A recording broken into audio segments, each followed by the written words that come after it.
Bismillahirrahmanirrahim. Assalamualaikum warahmatullahi wabarakatuh. Selamat datang teman-teman di acara ICPB Webinar Exciting Parenting Series. Ini acara yang pertama, perdana kita coba lakukan inisiasi dari tim ICPB REN untuk mengadakan acara-acara edukasi tentang seputar parenting, juga seputar keseharian atau kesehatan ibu dan anak. Nah, di acara kali ini kita dibersamai oleh Mbak Diah Windy Ramadianti. Nanti kita akan membahas seputar menyapih. Sebelumnya saya ucapkan alhamdulillahirrahmanirrahim. Assalatu wassalamu ala rasulillah. Kita buka acara kali ini dengan bacaan basmalah. Bismillahirrahmanirrahim. Sebelum paparan dari Mbak Windy kita mulai, ini saya coba bacakan sedikit CV dari Mbak Windy. Jadi nama lengkap beliau Raden Roro Diah Windy Ramadianti, Magister Psikologi, psikolog. Gitu ya bacanya? Betul ya? Betul. Beliau ini psikolog klinis.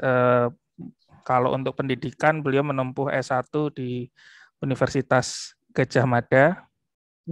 Bukan, salah dong. S2 itu. S1-nya di Universitas Katolik Sugio Pranoto. Maaf. Kebawa S1 saya ini. Di Unika Sugio Pranoto Semarang, kalau mungkin teman-teman pernah dengar, di Fakultas Psikologi. 2009 ini lulusnya ya, Mbak Windy ya. Lalu melanjutkan di Universitas Gadjah Mada untuk program S2-nya di Magister Profesi Psikologi bidang klinis, lulus tahun 2012. Saat ini beliau aktif praktek mandiri sebagai psikolog, lalu tergabung juga di APDC Indonesia sebagai Associate Psikolog Klinis, lalu juga ada di 2 tempat lainnya di School of Parenting sebagai mitra ahli psikolog, dan juga di Good Enough Parenting sebagai psikolog. Jadi insya Allah Mbak Windy ini kompeten untuk membahas topik hari ini dan juga topik-topik yang lainnya seputar psikologi dan parenting. Lalu minat dan keahlian beliau di psikologi anak remaja, psikologi keluarga, parenting, relationship, dan problem emosi. Nah, sekian mungkin ya kalau CV dari Mbak Windy saya coba bacakan, lalu mungkin kita langsung aja ke pemaparan. Ini saya sapa dulu Mbak Windy.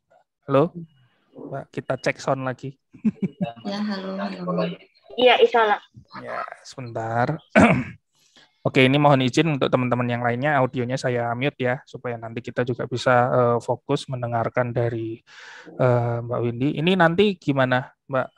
Posisinya saya share screen aja ya. Ya, boleh dibantu ya, Mas Landes untuk share screen ya. Oke. Apakah suara-suara di background terdengar?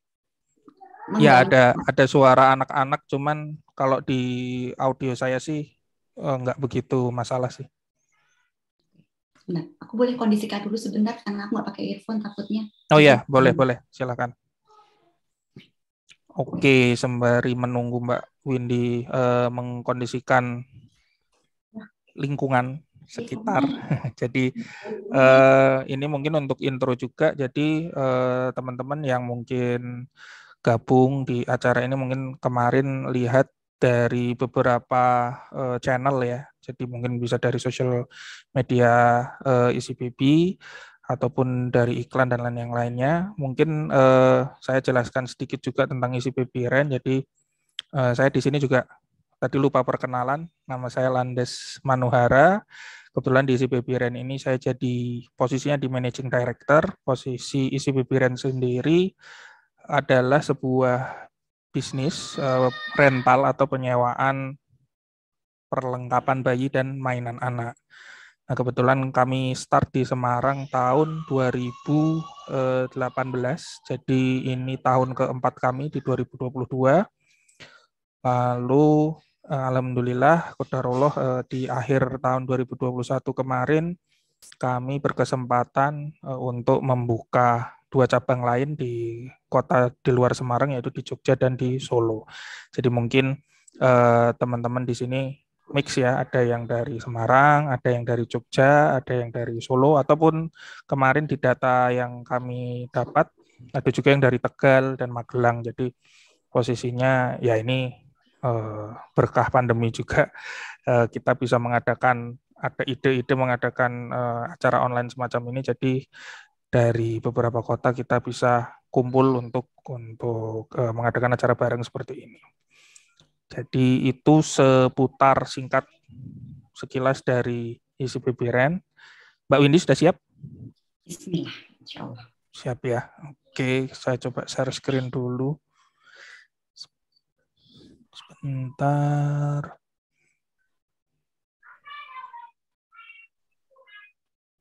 Oke, saya screen aja deh.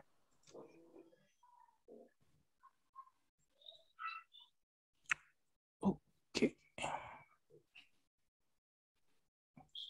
Terlihat ya? Lihat, mungkin bisa mulai dari yang sorry, iya. Tadi ini saya sambil belajar soalnya. Oke. Bisa ini ya, nanti bantu saya untuk ini. Ya enggak dong. Enggak ya. Ya, silakan, boleh dimulai. Oke, terima kasih Mas Landes, terima kasih isi BBRN sudah memberikan kesempatan untuk saya berbagi ilmu di sini. Bismillahirrahmanirrahim. Assalamualaikum warahmatullahi wabarakatuh. Selamat pagi, Bapak dan Ibu semua. Di sini ada Bapak ya, kayaknya ya. Ada beberapa. Ada ya, alhamdulillah. Saya senang kalau acara-acara parenting gini Bapaknya ikut terlibat. Ya, pagi hari ini saya diberi kesempatan untuk sharing ilmu. Temanya kemarin requestnya Mas Landes itu tentang menyapih gitu ya. Saat masa menyusui harus berakhir, siapkah ibu menyapih si kecil? Nah, nanti kita akan berdiskusi baik dari sisi psikologis ibunya, juga sisi psikologis anaknya. Nanti kita akan bahas itu, gitu ya. Oke, monggo next Mas Landes. Ya, ini sedikit tentang saya. Tadi sudah disampaikan Mas Landes.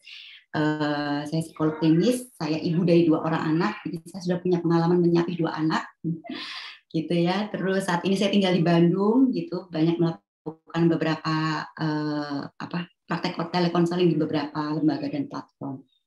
Oke, kita langsung aja. Oh ya, itu Instagram saya, silahkan boleh diintip-intip, mau di follow juga, boleh banget. Siap. Ini next ya. Next. Kita mulai aja ya materinya. Oke, nah kita ini dulu nih, kita diskusi dulu nih. Menurut Bapak Ibu di sini, sebetulnya yang dinamakan menyapih itu apa sih? Kita samakan persepsi dulu nih sebelumnya. Ada yang mau berpendapat nggak? Ini ada berapa ya pesertanya? 15. Termasuk kita. Oke, dari 15 peserta. Atau boleh juga sharing dulu deh. Sorry. Boleh sharing dulu deh, adakah di sini yang sedang atau akan menyapih? Mungkin boleh raise hand atau boleh juga di kolom komen kalau tidak memungkinkan. Iya, kalau malu-malu boleh via kolom chat ya. Atau mungkin memang belum, tapi masih jauh, cuman pengen belajar dari sekarang juga boleh. Ada nggak ya mau komentar dulu nih buat pemanasan? Ya, silakan. Teman-teman yang mau komentar atau langsung maksudnya langsung mau lewat audio atau lewat chat, boleh. Atau mungkin masih malu-malu ini Mbak Windy. Masih malu-malu kayaknya. Oke. Kita lanjut dulu aja kali. Saya cerita dulu aja nih kalau masih malu-malu. Oke. Jadi sebetulnya ketika ibu, definisi menyapih ini kan sebenarnya kalau secara harfiahnya itu kan sebetulnya ketika bayi atau anak ini sudah mulai mengenal makanan lain selain ASI gitu ya. Oh, ada yang komentar tuh Mas Landes. Ya, ada. Belum mau menyapih karena anak masih 9 bulan tapi mau belajar dari sekarang. Sip. Mbak Lalita Herunisa. Oke, terima kasih Mbak Lalita. Oke, jadi secara harfiah kan sebetulnya menyapih itu kan ketika anak sudah mulai mengenal makanan lain selain air susu ibunya, selain ASI. Maka ketika anak sudah mulai mengenal MPASI, makanan pendamping ASI, itu sebetulnya sudah bisa disebut sebagai menyapih. Tapi yang sering kita bicarakan di awam gitu ya, menyapih itu kan lebih ke konteksnya adalah berhentinya kegiatan menyusui langsung dari payudara gitu kan.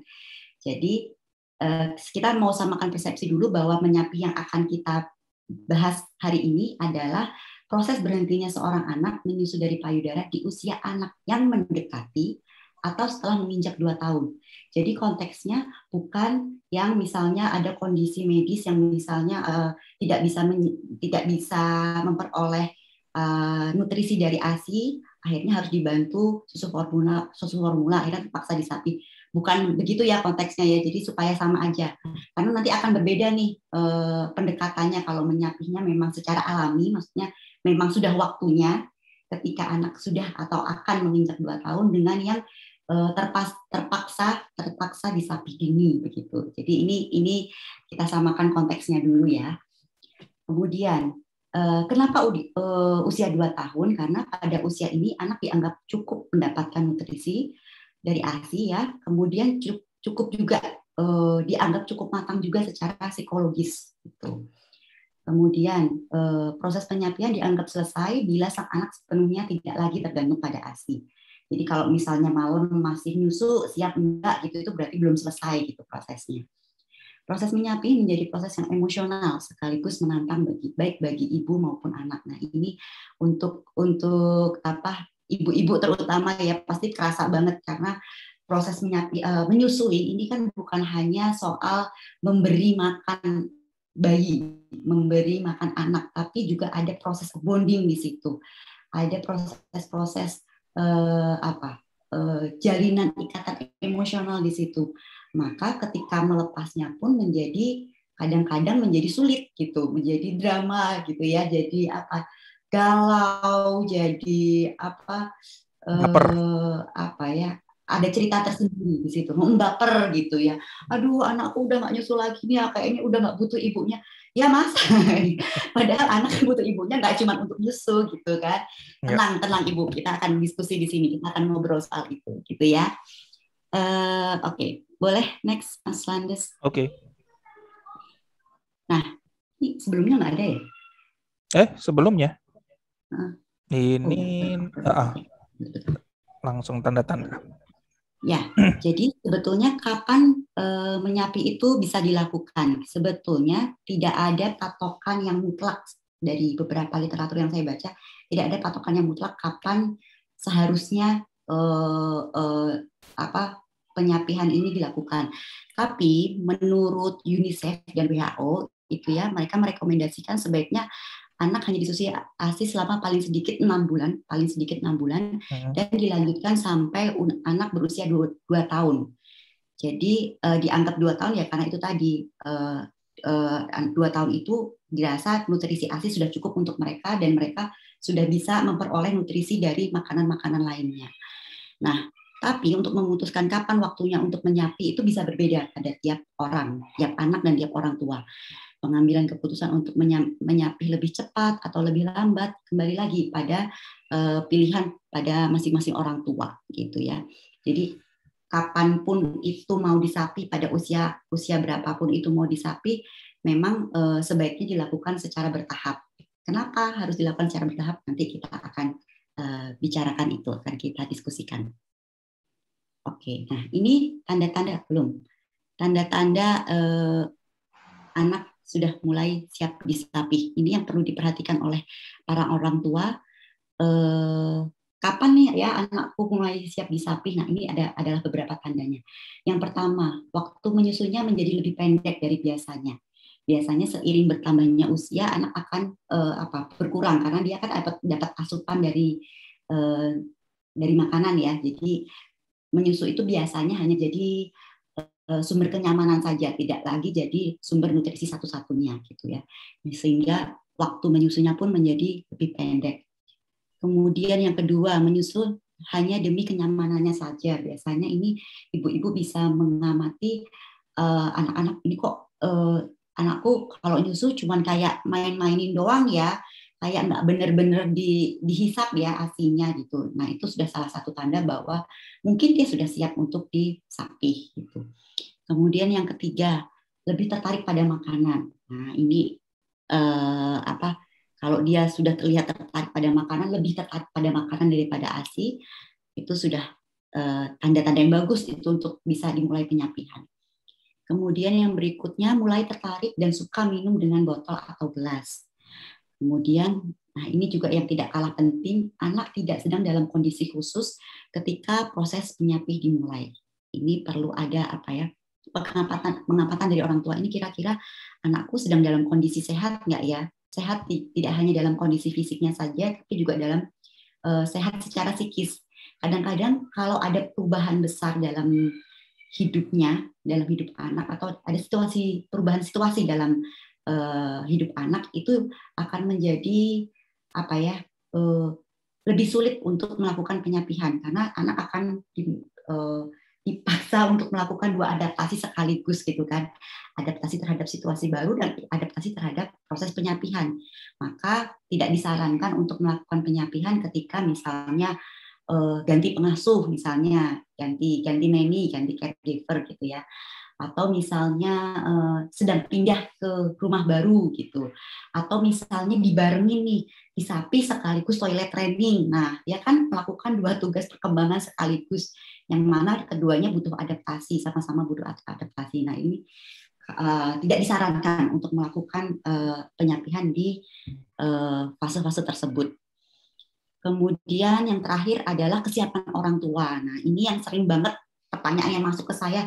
Saya tuh udah pengen banget nyapih nih, Mbak, tapi saya belum siap, belum tega, belum konsisten. Nah, ini yang terus perlu jadi bahan refleksi nih ya. Kalau belum siap sekarang, alangkah baiknya lakukan ketika nanti sudah lebih siap kondisi orang tuanya.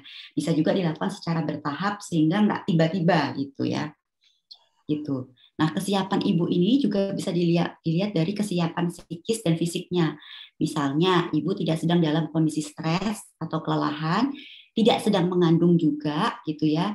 Dan ibu juga sudah siap dan mampu untuk bersikap konsisten saat mulai menyapih berlangsung. Nah, yang ketika kondisi mengandung ini juga ada pro kontra juga ya. Beberapa dokter menyarankan untuk udah disapih aja gitu karena khawatir nanti akan menimbulkan kontraksi di ibunya gitu. Tapi ada juga yang ya sudah nggak apa-apa tapi mungkin pelan-pelan, atau ada juga beberapa yang menjalankan tandem, bahkan ketika adiknya sudah lahir kakaknya tetap menyusu, itu juga ada gitu. Jadi betapa proses menyapih ini sifatnya sangat personal ya Bapak Ibu, sehingga tidak bisa disamakan si A sudah menyusu, sudah menyapih, yang si B kok belum, karena kondisinya bisa berbeda-beda gitu.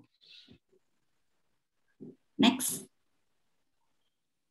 Nah, ini kita bicara tentang kendalanya sekarang. Kenapa ya proses menyapih ini seringkali menjadi drama tersendiri untuk para ibu gitu ya. Jadi ternyata menurut salah satu teori, rasa senang yang disebabkan oleh efek hormonal dari proses menyusui yang sejalan dengan munculnya kepuasan dari ikatan emosional antara ibu dan anak membuat ibu semakin merasa sulit untuk berhenti menyusui. Jadi ada efek hormonal yang main di situ gitu ya. Ada dopamin yang menyertai di situ. Jadi senang gitu ya nyusuin, ada ikatan batin, ada kepuasan dari ikatan emosional. Sehingga ketika mulai dilepas, mulai untuk disapi, ini kok rasanya berat.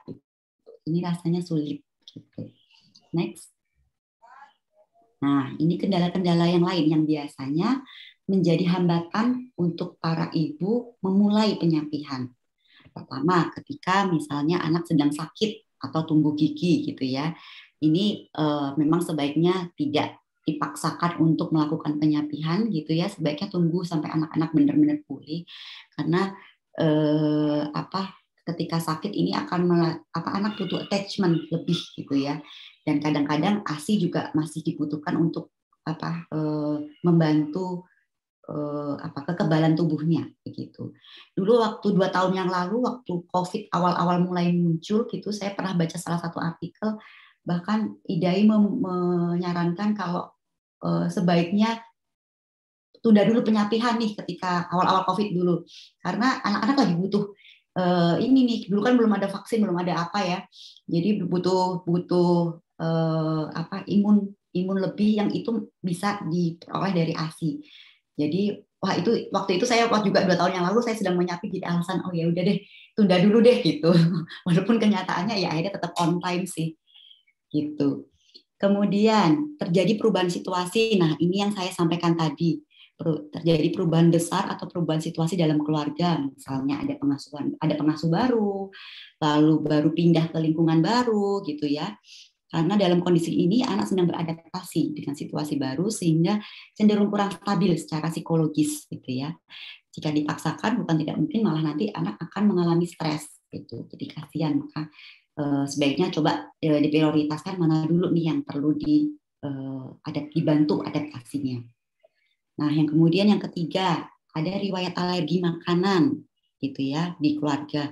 Biasanya untuk ibu-ibu yang atau anak-anak yang punya kecenderungan alergi ini memang dianjurkan untuk minimal sudah melewati 6 bulan ke atas ya usianya. Jadi semakin lambat proses menyapihnya, kekebalan tubuhnya atau ketahanan fisiknya akan lebih kuat gitu ya.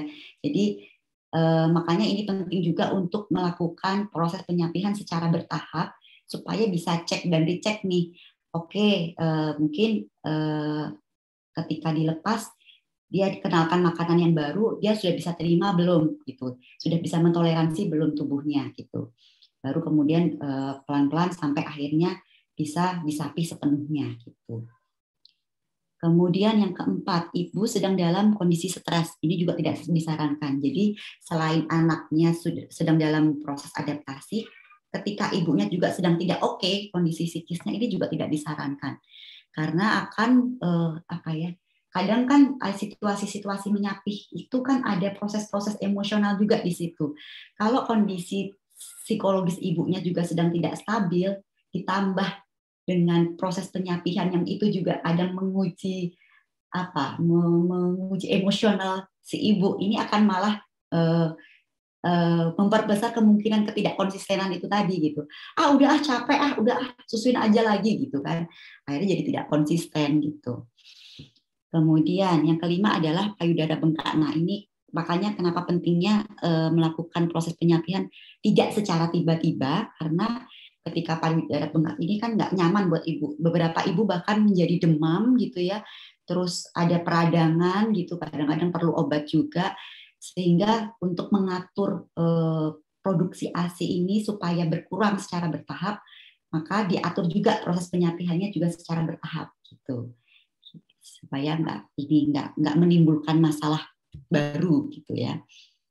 Begitu. Next, Mas Landes. Nah, pernah masuk pertanyaan ke saya, memangnya kenapa sih kalau anak tidak disapih, misalnya biarin aja tunggu dia sampai nggak mau sendiri gitu, atau misalnya emang kenapa sih kalau dia masih nyusuin sampai TK gitu, kan ada ya, atau sampai SD gitu masih nyusu gitu, emang kenapa sih gitu? Karena sebetulnya memang tidak ada patokan mutlak kapan anak harus disapih gitu. Tetapi di atas usia 2 tahun, ASI tidak lagi menjadi sumber nutrisi yang utama gitu ya. Terlalu banyak menyusu membuat anak merasa menjadi kenyang lebih lama, sehingga nafsu makannya menurun dan kemudian berpengaruh terhadap asupan gizi dan pertumbuhannya gitu ya. Karena dia asik nyusu, nggak tahu kenyang atau enggak, pokoknya udah deh jadi nggak doyan makan gitu ya. Akhirnya padahal di usia 2 tahun ini seharusnya dia sudah dapat nutrisi dari makanan yang lain gitu. Kan sayang, kasihan gitu, akan berpengaruh ke tubuh kembangnya. Kemudian kalau kita lihat dari sisi psikologis, dari teori psikologi gitu ya, ada teori psikososial namanya dari Erik Erikson, bahwa pada usia 18 bulan sampai 3 tahun itu ada tahap namanya autonomy versus shame and doubt, di mana di fase ini anak mulai mengembangkan kemandiriannya gitu ya. Jadi coba ibu-ibu, bapak-bapak amati deh, yang punya anak 18 bulan sampai 3 tahun, biasanya kan sudah mulai muncul ngeyelannya. Enggak, aku maunya sendiri. Coba aku aja gitu kan. Nah, karena memang pada fase itu, pada tahapan itu anak memang mulai mengembangkan kemandiriannya. Sehingga penyapihan ini akan membantu anak untuk mengembangkan otonominya, mengenali kebutuhan dasarnya, dan mencari cara untuk memenuhi kebutuhannya tersebut. Gitu. Jadi sejalan ya. Kenapa 2 tahun? Bahwa ternyata ini didukung juga nih sama teori psikologi bahwa ketika usia 2 tahun tuh anak-anak sudah mulai mengembangkan otonominya dan sudah mulai bisa distimulasi untuk kenal kapan dia lapar, kapan dia lelah, kapan dia ngantuk, dan mencari cara untuk memenuhi kebutuhannya tersebut. Bukan lagi dengan menyusu gitu kan. Kalau anak-anak biasanya rewel dikit, ngantuk dikit, cari ibunya, minta ASI gitu. Padahal nggak benar-benar menyusu, itu cuma mencari kenyamanan aja. Nah ini yang penyapian ini sekaligus mendampingi anak, membersamai anak untuk melepas pelan-pelan bahwa dia punya kemampuan sendiri, punya otoritas sendiri untuk bisa memenuhi kebutuhan dirinya untuk regulasi diri. Gitu. Saya terlalu cepat nggak ya Mas Landes? Terlalu cepat ya kayaknya? Aman. Okay. Menurut saya sih aman. Oke. Jadi, walaupun tidak ada batasan waktu yang mutlak mengenai kapan harus disapi, tapi stimulasi untuk mengembangkan kemandiriannya, salah satunya dengan menyapi, tetap perlu dilakukan. Gitu ya. Jadi ini untuk menjawab pertanyaan-pertanyaan, perlu nggak sih? Emang perlu banget ya, harus banget ya disapi. Aku masih galau nih gitu. Nah ini kira-kira jawabannya begitu. Next. Nah lalu gimana ya cara menyapi anak tanpa drama? Yang pertama, coba untuk tentukan deadline, tenggat waktu. Misalnya dia mau ulang tahun bulan depan nih, atau enggak 6 bulan lagi dia mau ulang tahun yang kedua gitu ya. Nah itu mulai tuh anak-anak disounding, adik 6 bulan lagi mau ulang tahun kedua loh, nanti udah nggak nenen lagi ya, minumnya dari gelas gitu, seperti kakak itu misalnya, atau misalnya seperti ayah, seperti ibu gitu. Jadi nanti dengan adanya deadline ini, dengan adanya tenggat waktu ini, ibu bisa mulai menentukan tahapan-tahapan apa saja yang harus dilakukan sampai benar-benar berhenti menyusu. Jadi kan nggak ujuk-ujuk gitu ya, dari yang sekarang lagi menyusu aktif, tiba-tiba besoknya nggak menyusu sama sekali. Itu nanti akan kerepotan gitu ya, baik dari sisi anak maupun dari ibunya gitu. Nah, sementara dari sisi anak, ini juga bisa membantu mereka untuk menyesuaikan diri, gitu ya. Untuk beradaptasi, menyesuaikan diri, beradaptasi dengan situasi baru, dengan beradaptasi dengan kemampuan regulasi dirinya, begitu. Nah, tapi perlu diperhatikan juga bahwa tenggat waktu ini, deadline ini tidak bersifat kaku. Jadi, ibu juga tetap harus benar-benar memperhatikan kesiapan dan kondisi anak baik sebelum maupun saat proses penyapihan berlangsung gitu ya. Misalnya lagi tengah-tengah proses penyapihan, tiba-tiba anaknya sakit berat gitu ya, yang memang perlu attachment lebih, ya udah nggak apa-apa deh gitu. Besok kita mulai lagi. Gitu. Jadi sifatnya nggak kaku. Ini hanya untuk membantu ibu menentukan step by step-nya. Oke, kalau misalnya aku masih punya waktu 6 bulan lagi, apa yang harus aku lakukan? Gitu ya. Gitu. Kemudian yang kedua adalah komunikasikan pada anak. Nah ini yang tadi saya bilang sounding gitu ya, kasih tahu bahwa akan ada waktunya kamu tidak nenen lagi, kamu tidak menyusui lagi gitu ya. Terus perhatikan juga reaksi anak. Kalau misalnya dia masih nggak mau gitu, oke mungkin memang dia belum siap sekarang. Bertahap aja gitu. Berikan afirmasi positif dan katakan bahwa kegiatan menyusui ini bisa digantikan dengan kegiatan lain yang menyenangkan gitu. Bukan berarti dengan ibu tidak menyusuimu lagi, ibu nggak sayang lagi, enggak gitu. Kita bisa ganti loh dengan kegiatan-kegiatan lain. Nanti kita kalau mau bobo bisa dengan sambil baca buku atau sambil dinyanyiin lagu gitu. Adik mau yang mana gitu? Kasih anak wacana, kasih anak pilihan gitu. Lebih nyaman apa? Mau dipeluk aja, boleh gitu. Jadi berikan pemahaman bahwa dengan berhenti menyusui ini bukan berarti anak akan kehilangan afeksi dari ibunya. Begitu. Kemudian yang ketiga, lakukan proses menyapih secara bertahap. Misalnya pada tahap awal ya, ini bisa dilakukan tidak menawarkan anak untuk menyusui, tapi tetap diberikan, tidak menolak ketika anak meminta. Jadi prinsipnya don't offer, don't refuse. Jadi tidak menawarkan tapi juga tidak menolak gitu ya. Itu mungkin bisa tahapan awal yang bisa dicoba. Tapi kemudian secara bertahap kurangi frekuensinya. Misalnya yang tadinya bisa nenen malam dan siang gitu, dikurangi. Siang itu sibukkan anak dengan aktivitas bermain. Jadi tinggal malam aja sebagai pengantar tidur. Nanti lama-lama kurangi lagi gitu. Misalnya lama-lama coba tawarkan, misalnya menjelang tidur, yuk minum susu dulu, boleh pakai botol ya. Gitu. Nanti tidurnya ibu peluk, nggak nenen dulu, nggak nenen lagi gitu misalnya. Sambil terus mengamati bagaimana reaksi anak gitu ya.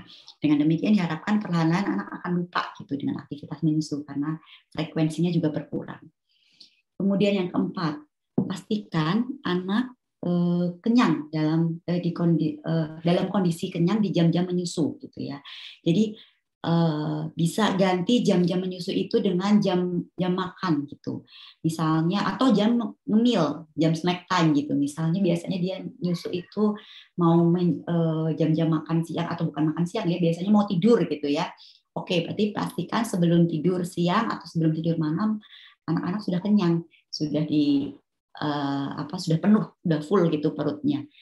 Jadi hal ini akan mengantisipasi kemungkinan anak cranky atau rewel gitu ya, karena kalau ada anak rewel pasti kecenderungannya akan lebih besar dia minta menyusu lagi gitu. Nah, ini juga yang perlu menjadi catatan untuk para orang tua, apakah porsi makanannya sudah cukup membuatnya kenyang, kemudian jam berapa dia terakhir makan, dan apakah saat menjelang tidur perutnya sudah cukup terisi gitu ya. Karena pasti akan berbeda ketika asupan asinya dikurangin, berarti kan asupan makanannya yang harus ditambah. Nah, ini porsi makan dan lain sebagainya ini juga perlu diperhatikan. Kemudian, siapkan air minum atau susu pengganti di tempat yang terjangkau gitu ya. Nanti ketika tengah malam misalnya anak refleks minta mencari ASI gitu ya, minta ASI karena haus, nah ibu bisa tawarkan tuh minumnya dari sini ya, konsistennya tetap di situ. Walaupun nanti tengah malam dia minta, ya tetap minumnya tetap dari air dari gelas atau dari botol gitu, bukan minta dari ASI lagi gitu. Kemudian ciptakan ritual pengganti. Nah ini yang tadi saya sampaikan supaya anak punya pemahaman bahwa walaupun tidak menyusu lagi gitu ya, dia tetap dapat afeksi dari orang tuanya gitu melalui ritual-ritual pengganti ini gitu. Jadi lakukan aktivitas di mana anak bisa memperoleh ketenangan dan kenyamanan, misalnya dengan mau tidur nih kita bikin bedtime rutin misalnya, yuk sebelum tidur kita baca buku dulu atau dengar lagu dulu atau dengan memijat-mijat, memeluk atau mengusap misalnya gitu. Jadi cari kira-kira apa ya yang bisa menggantikan kegiatan yang bisa menggantikan menyusu gitu tanpa mengurangi bondingnya. Kemudian tidak menakut-nakuti. Nah, ini yang banyak terjadi di Indonesia ya. Kadang-kadang tuh mau menyusu, mau menyapi, suka dikasih itu payudara ibunya dikasih broto wali lah, dikasih merah-merah buat nakut-nakutin gitu ya. Mungkin pada beberapa anak itu berhasil dan tidak apa-apa, tapi kita tidak pernah tahu memori apa yang tersimpan di pikiran anak-anak gitu ya. Apakah ini menjadi sebuah trauma atau enggak? Ya, apakah anak akan belajar, oh aku dibohongin nih gitu. Nanti kalau dia udah lebih paham gitu ya, ternyata nggak apa-apa itu ibu nggak sakit tuh, waktu ternyata dibohongin. Dia belajar tentang value berbohong gitu kan. Itu kan yang tidak kita harapkan sebetulnya. Jadi walaupun pada beberapa orang atau mungkin orang-orang terdahulu ini berhasil dan anak saya nggak apa-apa gitu misalnya, ya oke, baguslah kalau tidak apa-apa, tapi kan kita tidak pernah tahu memori apa yang tersimpan di anak gitu ya. Dengan ditakut-takutin akhirnya nanti jadi takut dengan rasa baru, rasa misalnya broto wali kan pahit ya, terus dia membuat asosiasi bahwa oh aku jadinya pahit ya, kok ini nggak enak ya, terus jadinya membuat batasan, membuat jarak dengan ibu. Itu kan ada juga yang reaksinya seperti itu. Nah, respon-respon yang sifatnya individual differences ini yang kita tidak bisa kendalikan gitu. Jadi makanya saya sarankan sebaiknya kalau bisa tidak jangan gitu ya, jangan, cari cara lain untuk menyapih begitu. Kemudian bersikap tenang dan konsisten. Nah, ini kunci dari menyapih sebetulnya ini ya. seringkali di tengah proses menyapih ibu merasa tidak tega, akhirnya kembali menyusui lagi. Kemudian ya oke, kalau misalnya memang ketemu kendala-kendala khusus seperti sakit atau ada perubahan besar dalam keluarga gitu ya, mungkin masih bisa. Tapi setelah memang kondisinya sudah lebih baik gitu ya, sebaiknya memang lebih konsisten gitu, karena ketidakkonsistenan ini yang terus-menerus berulang khawatirnya akan membuat anak jadi bingung gitu. Jadi tahapannya akan balik lagi dari nol lagi gitu. Udah mulai nggak nyusu, udah bisa nggak nyusu dalam semalam, besokannya karena ibunya nggak tega disusuin lagi, terus mundur lagi gitu kan, nggak selesai gitu. Nah, kemudian yang terakhir dan juga nggak kalah penting, libatkan ayah atau anggota keluarga yang lain gitu. Karena sebetulnya figur ibu ini yang identik dengan ASI gitu kan. Maka ketika proses menyapih berlangsung, perlu figur lain untuk membantu anak mengalihkan perhatiannya gitu ya. Terus peran ayah juga penting untuk menengahi proses-proses emosional nih biasanya saat ibu dan anak sedang dalam proses menyapih gitu kan. Kadang-kadang ibunya nggak tega, udah kok disusuin aja, terus anaknya nangis. Padahal sebetulnya kalau anaknya dialihkan perhatiannya, oke-oke aja tuh, dia udah mungkin udah akan lupa. Nah di sini peran ayah atau peran anggota keluarga yang lain, mungkin ada neneknya, ada kakeknya, bisa membantu di proses ini. Begitu. Oke, boleh kita lanjut. Nah, kemudian, aduh tulisan saya kepotong ya. Kepotong nggak sih? Enggak ya? Saat penyapian gagal, kemudian apa yang harus dilakukan gitu ya. Salah satu penyebab kegagalan penyapian sebetulnya adalah ketidaksiapan orang tua dan anak gitu. Jadi ketika ini terjadi, coba untuk ambil jeda ya, karena ini juga penting untuk membantu orang tua memperoleh lebih banyak energi untuk memulai lagi. Jadi ambil jeda untuk atur strategi, oke, ini gagalnya di mana nih? Apakah karena faktornya dari anak atau faktornya dari orang tua? Kalau faktornya dari anak, oke, mungkin karena kalau dia sakit atau ada sesuatu yang perubahan yang terjadi sehingga dia butuh adaptasi, it's okay gitu. Coba untuk menerima itu, untuk menoleransi itu. Tapi kemudian kalau datangnya dari ibu adanya ketidakkonsistenan, nah ini juga perlu direfleksikan lagi. Apa ya yang bikin aku tidak konsisten gitu? Kemudian kalau dari sisi anak, dengan mengambil jeda, anak juga menjadi lebih siap. Karena anak membutuhkan rasa aman yang lebih dalam proses perubahan tumbuh kembangnya gitu ya. Termasuk dalam hal ini menyapih gitu. Jadi nggak apa-apa, memang perlu pelan-pelan gitu, perlu tahap demi tahap. Tidak perlu merasa khawatir jika usaha ibu dalam menyapih harus sedikit mundur ke belakang. Karena sesungguhnya inilah saat yang tepat untuk melihat kembali bagaimana penyapian ini harus berjalan dan cara mana yang sesuai untuk ibu dan anak. Memang kadang-kadang dalam proses menyapih ini kita perlu trial and error gitu ya. Oh mungkin cara ini nggak bisa, oke aku perlu pakai cara yang lain gitu. Ini kalau boleh sharing ya, dulu waktu saya menyapih anak kedua, saya pernah coba cara itu tadi yang saya serahkan pada bapaknya. Jadi kita pisah kamar gitu ya ceritanya. Saya di kamar yang satu yang sedang disapih sama bapaknya gitu. Ternyata yang itu tidak berjalan dengan baik. Gitu ya. Nangis sampai 30 menit 1 jam kali ada gitu ya. Dan saya juga ngerasa aduh ini nggak bisa. Kadang kan ibu itu punya intuisi yang itu tidak bisa dijelaskan ya secara logika gitu. Ini nggak bisa pakai cara ini gitu. Dia akan nangis terus dan itu akan, saya khawatir itu akan justru itu yang akan membuat trauma.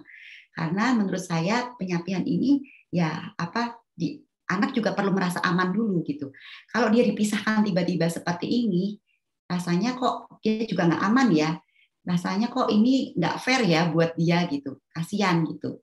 Ya sudah, akhirnya saya ambil dia, saya ke kamar sebelah, saya ambil dia. Udah kita nggak bisa pakai cara ini, saya bilang gitu ke suami saya. Saya gendong, saya bilang sama anak saya, adek hari ini udah mulai nggak nenek lagi, jadi ibu peluk ya, tapi nggak nenek gitu. Dia masih sesembuhkan, tapi dengan dia dipeluk, dia sudah merasa lebih aman gitu. Akhirnya dia tetap tertidur dengan saya peluk tanpa disusuin gitu. Nah ini yang maksud saya tadi. Setiap orang setiap ibu, setiap keluarga, setiap anak punya caranya masing-masing untuk melewati proses penyapihan ini. Gitu. Selanjutnya, Mas Lanjus. Kemudian, apa ya dampak psikologis ibu saat penyapihan? ya. Ini memang tidak selalu terjadi pada semua ibu, tapi memang bisa saja terjadi pada beberapa ibu gitu ya. Tidak selalu, tapi sering terjadi juga pada beberapa ibu. Jadi ada beberapa perubahan yang muncul ketika menyapih. Pertama ada perubahan hormonal, kedua ada perubahan emosional. Ini terkait hormonal juga ya. Kemudian perubahan fisik. Yang pertama perubahan hormonal. Ada perubahan oksitosin, prolaktin dan estrogen di sini ya. Oksitosin itu tadi ya, ketika menyusui itu kan sesuatu proses yang menyenangkan buat ibu dan anak gitu. Ibunya juga happy gitu. Kemudian ini menurun, prolaktinnya juga menurun, ganti estrogennya yang meningkat. Nah, ini tidak jarang menimbulkan reaksi-reaksi emosi tertentu pada ibu, terutama pada ibu-ibu yang punya sensitivitas tertentu pada perubahan hormon gitu ya. Jadi saat menyapih kan hormon oksitosin menurun ya. Kemudian prolaktinnya menurun juga, estrogennya meningkat. Ini ibaratnya seperti ketika kita, kalau ibu-ibu mungkin paham, ketika pertama kali dapat premenstrual syndrome gitu ya. Ketika akan mau dapat menstruasi itu kan nggak enak banget ya. Kadang ada kecemasan, ada stres, ada bahkan pada beberapa ibu yang lebih sensitif itu bisa jadi ini menyebabkan depresi gitu ya. Gitu. Nah, maka di sini disarankan jika memungkinkan sampailah anak selambat mungkin supaya perubahan hormon ini juga berlangsungnya secara bertahap gitu. Ada adaptasi juga di tubuh kita gitu. Kemudian sering-sering memeluk anak supaya merangsang produksi oksitosin. Jadi menggantikan oksitosin yang dari menyusui tadi bisa digantikan dengan kegiatan-kegiatan memeluk gitu ya, bermain bersama, misalnya membacakan cerita atau apalah kegiatan-kegiatan yang melibatkan fisik dan emosional gitu. Sehingga koneksi antara ibu dan anak ini tetap terjalin, oksitosinnya juga tetap terjaga gitu. Kemudian kurangi stres gitu.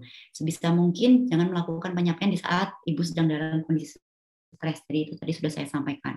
Olahraga juga sangat membantu gitu ya. Dapat memberikan kelegaan dari depresi. Kemudian jangan mempercayai perasaan negatif, karena biasanya perasaan-perasaan negatif yang muncul ini kan sebagai salah satu bentuk atau sebagai salah satu respon fisiologis kita. Sama halnya seperti ketika kita lagi PMS, ibu-ibu, ya itu nggak nyaman sekali, tapi ya itu kondisi saat itu aja, nanti ini akan lewat kok. Gitu. Kalau ini kita afirmasikan sebagai kok aku begini terus ya, kok aku sedih-sedih terus ya, kok aku ini cemas terus ya, dan itu mempengaruhi pikiran kita, mempengaruhi perasaan kita, itu yang akan khawatirnya akan menjadi sebuah ketidaknyamanan untuk jangka waktu yang lebih lama. Gitu. Kemudian bersabarlah. Nah, jadi kadang kondisi hormonal ini kan perlu proses. Jadi ini tidak akan lama kok ibu-ibu, jadi bersabarlah untuk melewati proses ini. Kemudian dari perubahan emosional, ada perasaan kehilangan, ada perasaan tidak dibutuhkan lagi ya. Ini kadang-kadang membuat orang ibu-ibu jadi melo gitu ya. Kemudian biasanya ini perasaan tidak dibutuhkan lagi ini muncul pada ibu-ibu yang anaknya menyapih mandiri gitu ya, dia tiba-tiba nggak mau aja nyusul lagi gitu. Nah itu kadang melonya di situ tuh, aduh kok anak udah nggak mau lagi, dia menolakku gitu, kenapa ya, terus jadi baper lah, jadi kepikiran. Nah akhirnya ada kondisi-kondisi emosional yang jadi membuat perasaan negatifnya muncul gitu. Nah, bagaimana mengatasinya? Cobalah untuk mencari teman bicara, mungkin bisa ngobrol sama suami atau teman dekat gitu ya. Atau kalau misalnya sudah perlu bantuan banget, jangan sungkan untuk cari bantuan ke profesional juga gitu ya. Kemudian coba alihkan dengan mencari aktivitas yang menyenangkan. Kemudian cari bantuan seperti yang tadi saya sampaikan ketika memang dirasa sudah sangat mengganggu fungsi-fungsi keseharian gitu. Nah, kemudian di perubahan fisik apa yang terjadi? Pertama, penambahan berat badan, ya, karena kegiatan menyusui itu kan membakar kalori, katanya sampai 700 kalori itu dalam sehari dengan kita menyusui. Kemudian ketika nggak ada lagi yang disusuin gitu ya, ketika nggak menyusui lagi, akhirnya kan tidak ada tidak akan membakar energi lagi gitu. Akhirnya disimpan dalam tubuh dan berakibat pada penambahan berat badan gitu. Akhirnya berubah karena perubahan fisik ini, karena penambahan berat badan akhirnya berubah fisiknya, berpengaruh juga dengan cara kita memandang diri sendiri. Aduh, kok aku gini ya? Aduh, bentuk payudaraku berubah ya? Kok aku tidak menarik lagi ya? Nah, akhirnya lagi-lagi pengaruhnya ke psikologis si ibu ini gitu. Kemudian apa yang bisa dilakukan ya? Alih-alih kalau dulu membakar kalorinya dengan menyusui, sekarang coba cari kegiatan yang bisa membakar kalori juga dengan berolahraga misalnya, dengan menjaga pola makan sehat gitu. Nah, kemudian apa lagi? Nah, selanjutnya, kalau tadi dampak psikologis yang dirasakan oleh ibu, nah sekarang psikologis pada anak. Apa ya yang dirasakan anak ketika menyapih gitu ya? Bisa jadi muncul perasaan ditolak, terutama ketika penyapihan dilakukan menjelang tidur, gitu ya. Ini biasanya jadi lebih rewel, jadi susah tidur, gitu ya. Kemungkinan yang lain, anak merasa marah dan kehilangan. Ini sesuatu yang wajar sebetulnya, maka pendekatan dalam proses penyapihan ini juga perlu diperhatikan, gitu. Jadi sensasi-sensasi ditolak ini kalau misalnya disertai dengan treatment seperti misalnya membohongi anak, atau misalnya ada juga tuh yang sengaja anaknya diungsiin gitu kan, ada ya, diungsikan ke neneknya dulu supaya dia lupa, ada juga yang begitu. Sekali lagi, mungkin pada beberapa anak ini bisa berhasil dan tidak berdampak apa-apa, tapi kita nggak pernah tahu tuh reaksi-reaksi yang muncul. Apakah jadi akan muncul perasaan ditolak, apakah akan muncul rasa malah, apakah akan muncul rasa kehilangan, kita nggak tahu. Jadi memang alangkah baiknya jika dilakukan dengan penuh cinta gitu, kata winning with love kan katanya, dengan bertahap dan tetap memastikan afeksi-afeksinya dari ibu ini tidak akan hilang. Kemudian apa yang bisa dilakukan untuk mengantisipasi ini? Lebih sering memeluk anak, sering melakukan kontak mata dengan anak, kemudian sering mengajak ngobrol gitu ya. Kemudian tetap membuat anak tetap dekat dengan ibunya gitu, supaya itu tadi anak paham bahwa walaupun tidak disusui, dia tetap, figur ibu ini tetap ada, kasih sayangnya tetap ada gitu. Terakhir, silakan Mas Landes. Nah, pada akhirnya menyapih adalah tentang keputusan dan kesiapan antara ibu dan anak. Berapa lama ibu akan menyusu adalah keputusan ibu dan anak. Pun tidak perlu membandingkan proses menyapih yang dialami oleh satu ibu dengan ibu yang lain. Tidak perlu juga membandingkan seberapa cepat anak sudah mampu disapi dibandingkan dengan anak yang lain. Percayakan pada naluri ibu, karena ibulah yang paling memahami apa yang terbaik untuk dirinya dan sang anak. Begitu dari saya. Terima kasih. Silahkan kalau ada yang ingin didiskusikan, kita buka sesi pertanyaan ya, Mas Landes. Oke, sebentar. Saya baru unmute. Ini beberapa tadi ada yang sudah ketik-ketik di chat juga. Coba saya. Pertanyaannya luar biasa. Tapi ini sebentar ya. Ini saya baca ini komentar dulu mungkin ya. Tadi Bunda Eni Sugiyarti, babyku masih 15 bulan Mbak, tapi pengen belajar karena sekarang kalau lihat ibunya dikit-dikit takut nanti kalau waktunya susah nyapihnya. Nah, ya ini sudah persiapan berarti ya, 15 ya 9 bulan lagi ya kalau ngitung 2 tahun. Ini juga sama Bunda Uswatun Hasanah, bayi baru 15 bulan sedang mengandung. Wah, sedang mengandung berarti sambil ini ya, maksudnya bersamaan juga mengandung gitu ya. Mau menyapih, hati belum siap. Oh, ini berarti ada masalah hati ya. Hati di sini masalah hati. Yang penting sehat ya Bu ya, soalnya kalau misalnya sambil sedang mengandung sambil menyusui itu juga kadang beberapa dokter bilang itu beresiko. Jadi sambil perlu konsultasi ke dokter dulu gitu. Apakah ini aman atau enggak gitu ya. Oke. Jadi nanti memang lebih baik gitu ya dengan pendampingan ya. Nanti kalau Betul. dokternya obsgin berarti ya. Dokter kandungan ya. Ya. Oke, nanti mungkin Bunda Uswatun bisa ngobrol juga dengan dokter kandungan, kira-kira kondisi kandungannya bagaimana, masih bisa aman untuk dilanjutkan, apa istilahnya menyusui atau lebih baik disapi.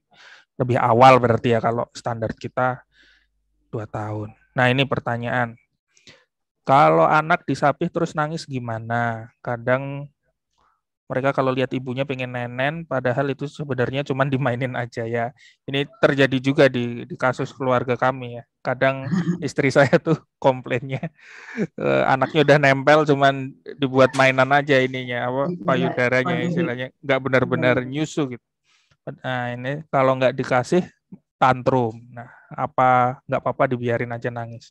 Tadi kan Mbak Windy juga sempat singgung. Di satu sisi harus konsisten melatih, tapi di sisi lain berkaca dari pengalaman pribadi, ada kalanya anak itu nangis terlalu lama, terus akhirnya memutuskan untuk harus ganti metode nih kayaknya. Nah, kira-kira gimana Mbak nyari jalan tengahnya? Nah, kalau anak nangis terus gimana ya? Ya itu wajar loh, ya kan? Kan sesuatu kan karena dia punya tempat kenyamanan nih, tiba-tiba nggak boleh lagi. Itu kan suatu perubahan yang tadinya nyaman jadi dia harus cari cara untuk menyamankan diriku. Itu adalah sesuatu yang wajar. Bahkan pada beberapa anak jadi lebih cranky ketika sudah disapih gitu ya. Nyapinya berhasil tapi lebih cranky karena apa? Karena biasanya aduh nggak nyaman dikit atau apa dikit itu larinya ke ibu nyari nenen, nyari kenyamanan sebetulnya, bukan nyari asinya tapi nyari kenyamanannya. Jadi itu adalah hal yang wajar kalau nangis. Nah kalau tapi kok udah disusuin tapi cuma dimainin aja, nggak dikasih tapi tantrum, bingung juga ya Bu ya. Nah coba untuk ini mungkin saya nggak tahu usianya berapa bulan ya. Tidak disertai usia. Oke, diajak berkomunikasi dulu anaknya, misalnya adek nanti akan ada waktunya, misalnya dia sudah mau mendekati 2 tahun gitu ya, akan ada waktunya adek nggak nenen lagi nih gitu. Sekarang masih boleh, tapi nanti nggak nenen lagi. Tapi kalau adek mau peluk ibu masih bisa loh peluk gitu. Jadi ketika anak nangis ini dia butuh butuh tempat yang nyaman, butuh cara meregulasi diri supaya dia nyaman lagi. Nah, ibu bisa penuhi itu dengan cara lain selain menyusu. Misalnya, yuk sini ibu peluk. Misalnya, tapi dia mau nenen sama ibu peluk aja ya gitu. Karena dia sudah besar, sudah cukup nenennya. Kalau mau minum itu ada gelas gitu, ada botol. Ini juga bisa anak-anak bisa libatkan anak-anak untuk ini. Misalnya ajak dia untuk memilih gelas kesukaannya dia, botol kesukaannya dia. Jadi besokannya lagi misalnya dia minta nenen, ini minumnya kan dari sini, dari botol kesukaan adek gitu. Kan dari gelas kesukaan adek yang kemarin udah kita beli misalnya begitu. Jadi untuk mengalihkan perhatiannya sekaligus dia merasa bahwa dia sudah besar nih, aku bisa pilih gelas sendiri, jadi aku bisa minum sendiri, bukan lagi dari mama gitu. Gitu. Kalau memang ada nangis, ada tantrum itu wajar kok Bu. Cuman balik lagi ke bagaimana ibu mengamati itu. Maksudnya begini, menurut ibu apakah itu ketika dilakukan secara konsisten itu akan baik-baik saja gitu ya? Itu akan lewat atau ibu mau cari cara lain untuk untuk pendekatan yang lain? Perlu pendekatan yang lain atau enggak gitu? Nah, ini yang perlu diamati karena saya sekali lagi akan berbeda pendekatannya pada satu anak dengan anak yang lain. Mungkin di anak saya nggak bisa tuh lihat dia nangis terus karena saya merasa itu tidak aman buat dia. Tapi mungkin di ibu-ibu yang lain, enggak kok, dia ini akan lewat kok, ini cuma sementara. Nanti ketika dialihkan perhatiannya, dia akan mudah teralihkan. Ada yang begitu juga, it's okay gitu. Jadi gunakan metode itu. Gitu. Jadi amati ketika nangis, ketika tantrum ini berapa lama durasinya, ya, bagaimana durasi, frekuensi dan intensitasnya. Apakah tantrumnya misalnya sampai menyakiti diri sendiri, misalnya ada kan anak yang tantrum tuh sampai jedot-jedotin kepalanya, pokoknya semua harus apa yang dia mau harus segera dituruti, kalau enggak itu gitu ya.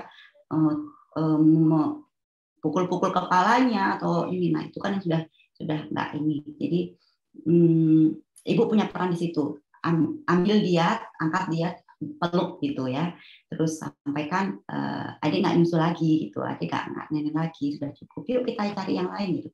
Coba dengan cara itu, bisa nggak dia dialihkan gitu. Kalau misalnya memang belum bisa dan ibunya sendiri belum tega, ya sudah berarti belum bisa dimulai gitu, karena memang kuncinya untuk apa namanya menyapi itu salah satunya ya bisa konsisten gitu, sambil nanti anaknya belajar juga beradaptasi. Kalau di awal-awal saya rasa wajar kok kalau dia nangis tantrum, karena memang perubahan besar kan disapi itu gitu. Ada lagi Mas Landis? Siap. Ini sebentar. Tadi yang nyambung Bunda Uswatun Hasanah komentar juga, kemarin sudah konsultasi ke Opjin selama masih kuat dan belum menimbulkan konstruksi sipil dong, kontraksi aman berarti ya, soalnya anaknya ada riwayat alergi, mau pakai susu formula nggak berani. Ya ini aman berarti ya, dari Opjin sudah ada pendapat ya. Bismillah, semoga sehat selalu ya. Jadi aman. Lucy Chandra, sebentar. PR banget Bun, emang harus disiap, ibu dan anak harus konsisten. Saya ibu pekerja, anak 20 bulan. Sudah dibilang beberapa bulan lagi udah nggak nenen, tapi malah lebih sering minta nenen. Jadi kebalik ya, dikomunikasikan malah lebih nagih anaknya. Ya, nenennya cuma untuk kenyamanan aja, nggak beneran. Oh berarti seperti tadi ya, mungkin dimainin atau nggak beneran untuk minum ya, apalagi kalau malam. Sekarang saya malah jadi yang baper, anak nggak mau minum pakai botol, nggak mau minum susu. Bagaimana caranya agar ibu siap lahir batin?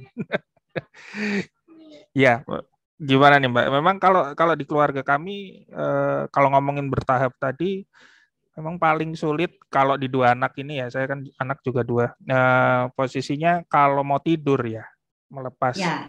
Apakah itu ya, mungkin nggak tahu kalau di keluarga lain gimana. Itu di kami selalu jadi fase terakhir. Gimana Mbak Windy ini untuk menguatkan Bunda Lucy ini? Ya, itu tadi kalau dari saya ya kuncinya adalah begini, menyapi itu bukan berarti berakhirnya proses afeksi atau proses timbal balik antara ibu dan anak gitu. Ibu dan anak ini tetap akan punya bonding gitu, dengan atau tanpa menyapi gitu ya. Jadi ini bukan satu-satunya, misalnya dengan menyapi terus udah deh anakku jadi nggak butuh aku lagi gitu ya, atau misalnya aduh kok nggak tega ya, belum bisa sekarang gitu, kayaknya ntar aja gitu. Tapi ya balik lagi pertanyaannya, kalau nggak sekarang mau kapan gitu kan? Kalau nggak sekarang siapnya kapan gitu, karena perkembangan anak terus berjalan, tahap perkembangan anak terus berjalan. Usia 2 tahun, 3 tahun itu dia kemandirian udah ada tuh, udah mulai muncul, udah mulai pengennya sendiri, mau belajar makan sendiri, belajar minum sendiri. Itu kan jadi kontradiktif ya, di satu sisi dia sudah bisa melakukan sendiri, tapi kok masih mencari ibu untuk memenuhi kebutuhan dia gitu. Jadi ajarkan anak untuk meregulasi dirinya. Salah satu caranya itu, misalnya gini. Saya dulu afirmasinya ke anak saya waktu yang pertama mau melepas, mau disapi itu saya bilang, kalau kakak sudah capek, kalau ngantuk tidur ke tempat tidur, kalau lapar itu makan gitu. Jadi kenalkan dia bahwa rasa nggak nyaman ini apa sih? Apakah kamu mau makan atau mau tidur atau ngantuk gitu. Kalau kamu karena ada sesuatu yang nggak nyaman secara emosional, mungkin berantem sama temennya, digangguin, oke, kamu boleh datang ke ibu akan tetap ada buat kamu gitu, dengan pelukan gitu ya. Kita hadir buat anak itu kan suatu cara menggantikan proses menyapih yang ya kan yang secara psikologis itu bisa tergantikan gitu. Jadi mungkin balik lagi ke cara kita memandang ya, ke reframing mindset ibu-ibu ini gitu, ke reframing mindset para ibu ini gitu, bahwa ini tujuanku menyapih untuk apa?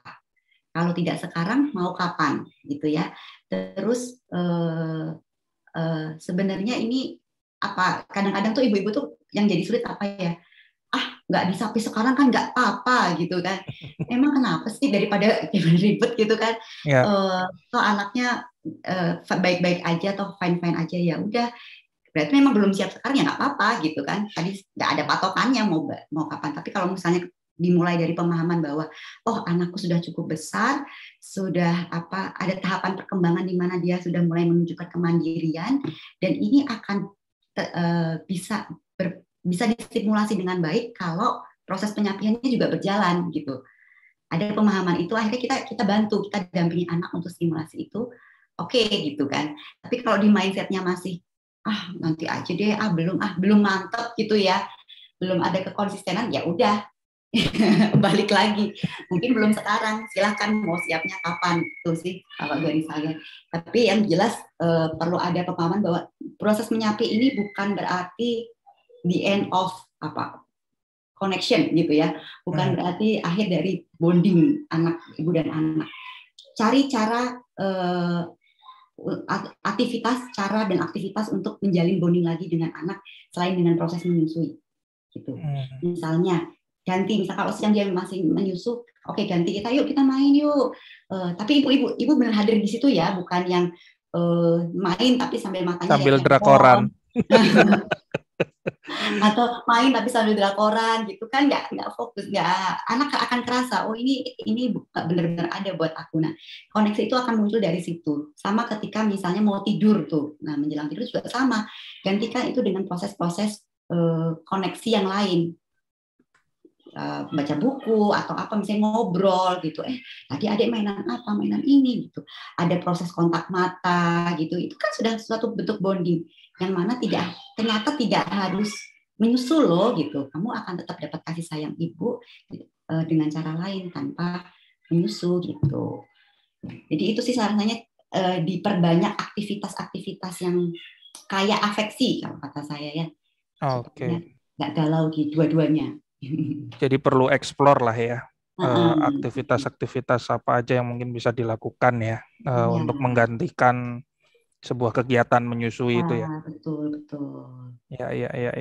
Ya karena memang ternyata kalau setelah mendengarkan penjelasan Mbak Windy, ternyata ya setiap ibu beda, setiap anak beda, setiap ayah juga beda. Jadi istilahnya ya ada yang pengen, kalau tipe istri saya kan tipenya dia lebih cepat disapi lebih baik, maksudnya lebih cepat, mungkin 2 tahun jangan sampai lewat deadline lebih baik, karena mungkin ya ada ada waktu-waktu di mana ini giginya udah tumbuh mungkin ya. Jadi rasa menyusuinya malah menjadi sesuatu sensasi yang agak sakit gitu ya buat si ibunya. Tapi ternyata ada juga ya yang lebih over nyaman gitu ya, maksudnya malah takut melepas ya. Ada, ya emang bikin galau loh itu buat ibu-ibu itu. Oke. Ya baru dengar kan, karena memang di sesi kayak gitu saya baru tahu ya ada juga ya ibu yang malah nggak tega ngelepas ya. Kalau istri saya kebalik. Iya. Kalau bapak-bapak nggak paham, karena ketika proses menyusui ya, coba ya, ini yang bikin makin sulit tadi, kayak yang tadi saya tampilkan di slide ya. Ya. Ketika proses menyusui, apalagi yang anak-anak masih kecil-kecil yang masih bayi-bayi baru lahir itu kan ada kontak mata di situ gitu ya, mereka dipeluk, ada sentuhan, itu kompleks banget loh. Kemudian hormon-hormon ibunya juga jadi semua, ibunya jadi rileks gitu ya, makanya ada istilah apa itu, LDR itu apa sih istilahnya, jadi itu ASI itu jadi makin lancar. Jadi lancar ya. Ya karena ada terstimulus ya. Terstimulasi sama hormon oksitosin itu tadi. Nah, ketika ini berhenti, tiba-tiba, apalagi kalau tiba-tibanya akan lebih sulit gitu. Itu kan galaunya luar biasa gitu kan. Nggak ada lagi tatapan unyu-unyu dari anakku gitu kan. Nggak ada lagi yang dikit-dikit, ibu nggak nyaman terus minta peluk. Apalagi ada beberapa ibu, saya mungkin salah satunya, menjadikan ASI atau nenek ini sebagai senjata ketika anak-anak rewel. Udah deh ini berantem lagi sama kakaknya. Sini deh gitu, bawa ke kamar ini gitu. Ketika harus disapi. Buat time out ya. Nah, bukan buat time out, untuk menenangkan dengan cara instan. Kan kita nggak perlu bergumul dengan tantrumnya dia. Ya, betul. Udah nenek aja, dia tenang sendiri kok gitu kan. Selesai, ibunya bisa tidur, anaknya tenang, happy semuanya. Tapi ketika kemudian menyapi, ibunya tambah PR nih. Gimana caranya menenangkan anak tantrum tanpa disusui? Ya. Ya kan? Dulu yang tinggal jelek buka selesai gitu.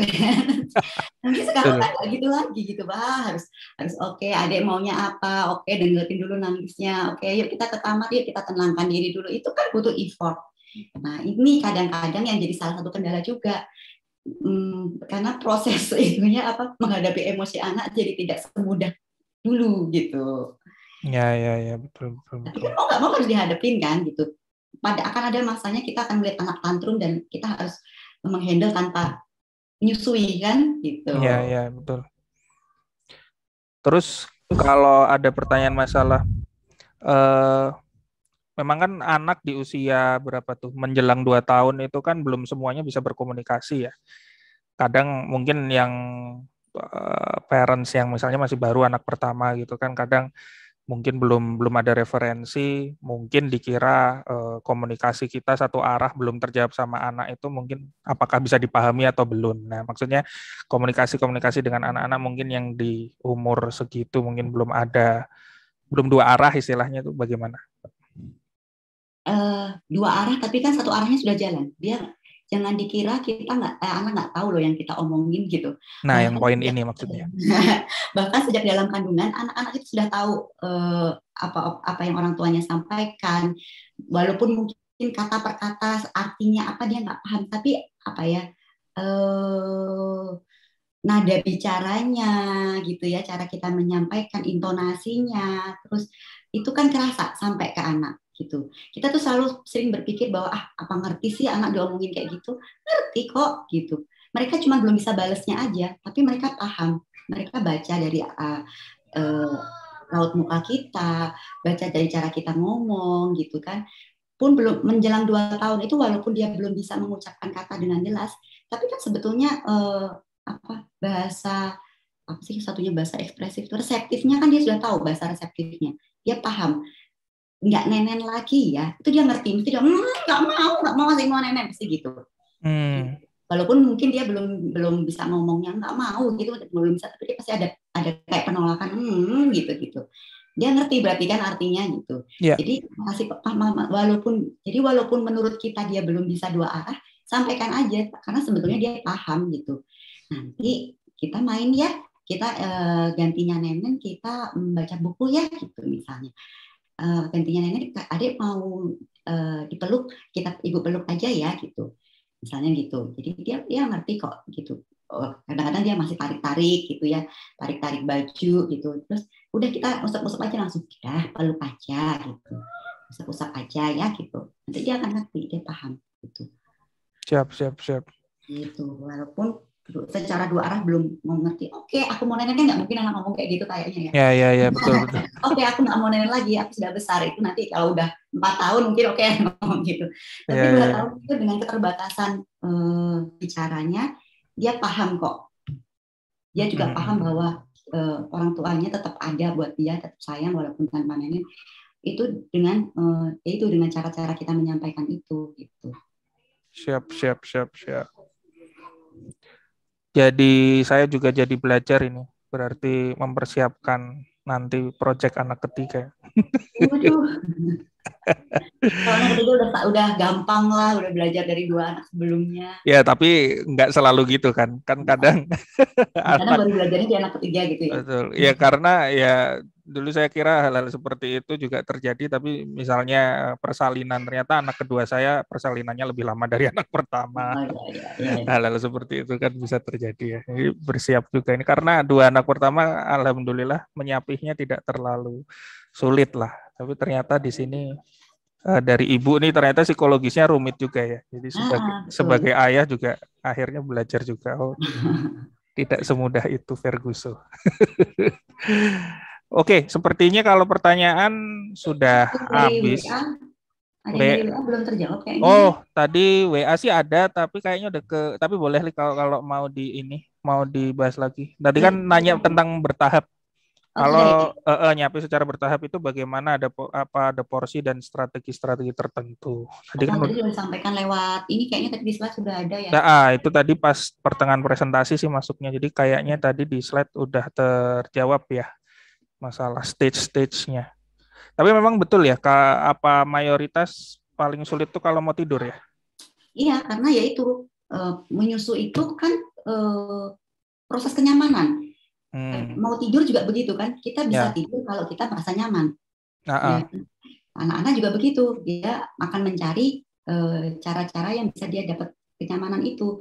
Nah, kalau anak-anaknya masih menyusui ya yang dia tahu ya dengan menyusui itu gitu. Cuma dengan menyusui yang dia tahu, tapi kita bisa menambah referensinya dia gitu ya, bahwa kamu bisa nyaman tidak hanya dari menyusu loh gitu. Ya. Gitu. Misalnya kamu maunya apa? Misalnya kamu mau minum susu dulu dari botol misalnya, atau kamu mau ngemil gitu, atau misalnya pakai selimut karena kan nyaman, itu kan nyaman karena dipeluk gitu ya, atau mau pakai selimut, mau pakai guling, mau dipeluk ibu gitu, itu kan sama-sama kenyamanan gitu. Ini kan sebetulnya sebagai modalitas anak-anak untuk meregulasi dirinya. Regulasi diri itu apa ya? Ya kalau aku ngantuk aku ngapain ya? Kalau aku lapar aku ngapain ya? Kalau aku ngerasa nggak nyaman aku ngapain ya? Gitu. Itu kan belajarnya dari situ. Nah kalau dia terus-menerus disusui dalam arti tidak disapih, ini anak nggak belajar-belajar gitu loh. Ya. Belajar mengenali dirinya. Pokoknya kalau aku lagi nggak nyaman, mau lagi marah, mau lagi lapar, mau lagi ngantuk, ya aku maunya nyusu gitu. Tapi nggak belajar bahwa itu ada cara lain yang bisa dipakai oleh anak-anak yang sudah umurnya sudah cukup gitu. Oke. Ya, jadi tadi yang masalah stage sudah terjawab insya Allah ya. Jadi memang nanti pelan-pelan dikurangi porsinya mungkin dari kegiatan di pagi, siang, sorenya dulu. Nanti finalnya mungkin yang tidur malamnya baru itu yang mungkin mencari cara supaya anak punya cara lain ya untuk dapat kenyamanan. Ini bisa ditaruh terakhir kan, berarti di stage terakhir. Kalau dari chat dan lain sebagainya pertanyaannya sih udah habis. Kebetulan ini juga sudah 11.20. Kita memang mengagendakan acara ini 1,5 jam. Nah, nanti mungkin ada penutup mungkin dari Mbak Windy.